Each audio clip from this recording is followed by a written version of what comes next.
Абай Құнанбаев, 11-ші қара сөз. Ұлықтар пәлі-пәлі, бұл табылған ақыл деп, мен сені бүйтіп сүйемін деп ананы жеп, мен сені бүйтіп сүйемін деп мынаны жеп жүр.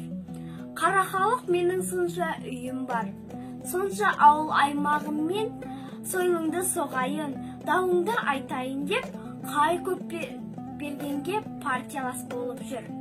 Құдайға жазып жатпай тұрмай, салып жүріп басын, ауылын, қатын баласын сатып жүр.